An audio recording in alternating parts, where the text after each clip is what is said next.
பொங்கலுக்கு வாங்கி வச்ச கரும்பு எல்லாமே இதோட முடிஞ்சிருச்சு. ஏன்னா இதுக்கு மேலே வச்சுருந்தோம் அப்படின்னாலே பூச்சி பிடிச்சி போயிடும். ஸோ இருக்கிற கரும்பு எல்லாத்தையுமே இது மாதிரி சிறிய துண்டுகளாக கட் பண்ணி இப்போ நான் கரும்பு ஜூஸ் பண்ண போகிறேன். வாங்க கரும்பு ஜூஸ் எப்படி பண்ணலாம் அப்படிங்கிறது பார்க்கலாம். ஹாய், வெல்கம் டு சாந்தி சண்டல் விலாக்ஸ். மிச்சம் இருக்கிற கரும்புகளை நம்ம வேஸ்ட் பண்ணாமல் துண்டுகளாக்கி தோலை நல்லா உரித்து எடுத்துட்டு வாஷ் பண்ணிவிட்டு இது மாதிரி குட்டி குட்டி பீசஸாக கட் பண்ணி மிக்ஸி ஜாரில் சேர்த்துக்கலாம். எல்லாருமே என்னை பார்த்து கேட்ட முதல் கேள்வி, எப்படி நம்மளால் மிக்ஸி ஜாரில் இதை அரைக்க முடியுமா, ஜூஸ் வருமா அப்படின்ட்டு தான் கேட்டாங்க. ரொம்ப ஈஸியாக இதை அரைச்சிடலாம், அதே நேரத்தில் ஈஸியாக ஜூஸும் நம்ம எடுத்துடலாம். இது மாதிரி குட்டி பீசஸை நம்ம மிக்ஸி ஜாரில் தேவையான அளவுக்கு சேர்த்து அதோட ஒரு துண்டு இஞ்சி சேர்த்துக்கலாம் ஃப்ளேவருக்கு, வாசனைக்கு. இப்போ இதை மூடி நல்ல பல்ஸ் மோடில் 2-3 தடவை போட்டு எடுத்துக்கலாம். இப்போ பாருங்களேன், பல்ஸ் மோடில் போட்டு எடுத்த பிறகு எப்படி வந்திருக்கு பார்த்தீங்களா? நல்லா ஃபுல்லாக மசிஞ்சிட்டு, இது அதாவது நல்லா குறக்குறன்ட்டு வந்துட்டு. இப்போ இதில் நம்ம ஜூஸ் இருக்குது, பட்டு இதில் அவ்வளவுக்கு ஜூஸ் இருக்காது. ஸோ இதில் நம்ம என்ன பண்ண போகிறோம், தேவையான அளவுக்கு தண்ணி சேர்க்க போகிறோம்.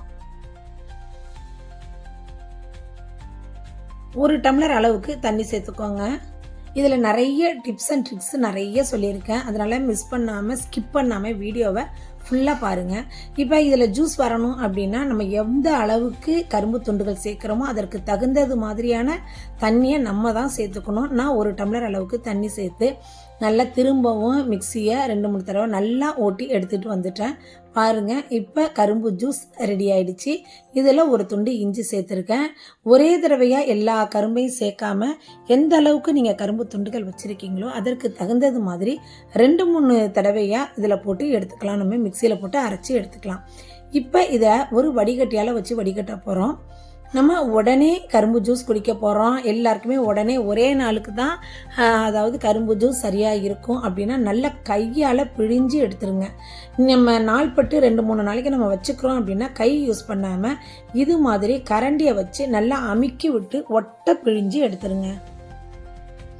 ஒவ்வொரு தடவையும் இது மாதிரி வடிகட்டியில் போட்டு கரண்டியால் உங்களால் எதாலெல்லாம் வடிகட்ட முடியுமோ கை யூஸ் பண்ணாமல் வடிகட்டி எடுத்துக்கோங்க. நான் முன்னாடியே சொன்னது மாதிரி எனக்கு இன்றைக்கே சரியாயிடும் அப்படின்னா நீங்கள் கையை வச்சு செய்கிறதுல தப்பே கிடையாது. நம்ம ஸ்டோர் பண்ணி வைக்க போகிறோம் அப்படின்னா மட்டும்தான் இது மாதிரி நீங்கள் வடிகட்டி எடுத்துக்கோங்க. எனக்கு கெட்டு போயிடுங்கிறதுனால தான் நான் கை யூஸ் பண்ண வேண்டாம் அப்படிங்கிறேன். இப்போ பாருங்கள், அடுத்த தடவை அடுத்த செட் ஆஃப் கரும்பையும் சேர்த்து முன்னாடி அரைச்சது மாதிரியே அரைச்சி நம்ம எடுத்துக்கலாம்.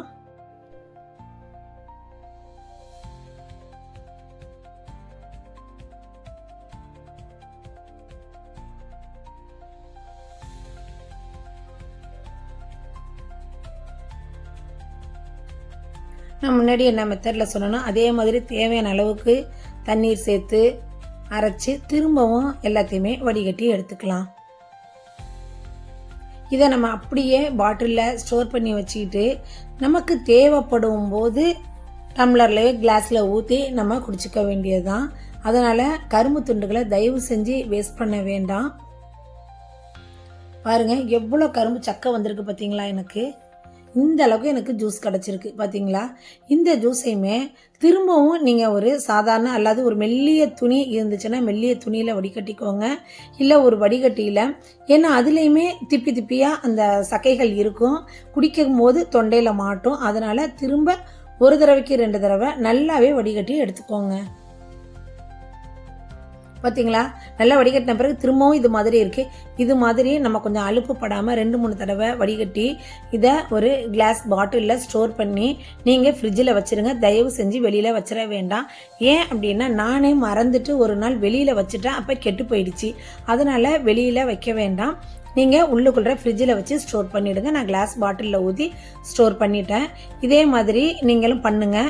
நமக்கு எப்போவெல்லாம் கரும்பு ஜூஸ் தேவைப்படுதோ அப்போயெல்லாம் நம்ம எடுத்து ஊற்றி, உங்களுக்கு சர்க்கரை வேணும் அப்படின்னா நாட்டு சர்க்கரையோ இல்லை பனவெல்லமோ இல்லை பனங்கற்கண்டோ, அப்படி எனக்கு தேவையில்லை நான் ஒயிட் சுகர் சேர்த்துக்கிறேன் அப்படின்னா கலந்து அதோட எலுமிச்சம்பழம் தேவையான அளவுக்கு பிழிஞ்சு விட்டு நம்ம குடிக்க வேண்டியதாங்க. சூப்பரான கரும்பு ஜூஸ் ஈஸியாக, ரொம்ப ஈஸியாக நம்ம வீட்டிலையே ரெடி பண்ணிட்டோம். பார்த்தீங்களா? கரும்பு ஜூஸ் நம்ம எப்பொழுதுமே கடையில் தான் வாங்கி குடிச்சிக்கிட்டு இருந்தோம். இப்போ வெறும் மிக்ஸி ஜாரை வச்சே நம்ம கரும்பு ஜூஸ் வீட்டில் சூப்பராக நல்ல ஹைஜீனிக்காக நம்ம ரெடி பண்ணிட்டோம். பாருங்கள், ஃபுல் பாட்டிலும் எனக்கு வந்து எக்ஸ்ட்ராவாகவும் எனக்கு இருந்துச்சு. இதை மூடி போட்டு நான் ஃப்ரிட்ஜில் வச்சுட்டேன். குழந்தைங்களுக்கு கண்டிப்பாக இந்த கரும்பு ஜூஸ் செஞ்சு கொடுங்க. நான் முன்னாடி ஏற்கனவே சொன்னது மாதிரி இந்த மாதிரி செங்கரும்புல கரும்பு ஜூஸ் நம்ம வீட்டிலே பண்ணிக்கலாம், கடையில் வாங்கணும்னு அவசியம் கிடையாது. இப்போ பாருங்கள், நான் வெல்லம் கொஞ்சம் உடச்சி அதை நுணுக்கி போட்டு கிளாஸில் ஊற்றி மிக்ஸ் பண்ணி அதோட நான் லெமன் எனக்கு தேவையான அளவுக்கு லெமன் ஒரு 2 ட்ராப் அளவுக்கு, அதாவது இந்த ஒரு கிளாஸ்க்கு 2-3 ட்ராப் அளவுக்கு லெமன் பிழிஞ்சு விட்டால் போதும்.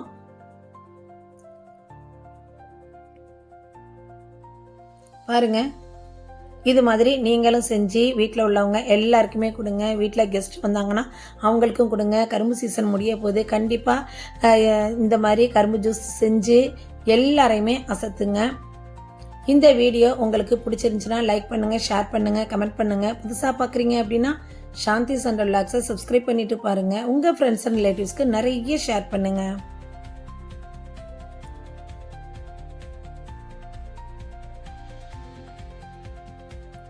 5 நிமிஷத்தில் நம்ம கரும்பு ஜூஸ், எவ்வளோ கரும்பு ஜூஸ் நம்ம ரெடி பண்ணியிருக்கோம் பார்த்தீங்களா? உங்களுக்கு இது மாதிரி சர்க்கரையெல்லாம் தேவையில்லை, நான் அப்படியே ஃப்ரெஷ்ஷாகவே குடிக்கிறேன் அப்படின்னா நீங்கள் சர்க்கரை சேர்க்காமலே ஃப்ரெஷ்ஷாகவே குடிச்சிக்கலாம். கடையில் மட்டுமே செஞ்சு வாங்கின கரும்பு ஜூஸை ரொம்ப ஈஸியாக நம்ம வீட்டிலையே ரெடி பண்ணிட்டோம். இந்த வீடியோ உங்களுக்கு பிடிச்சிருந்துச்சுன்னா லைக் பண்ணுங்கள். தேங்க்யூ.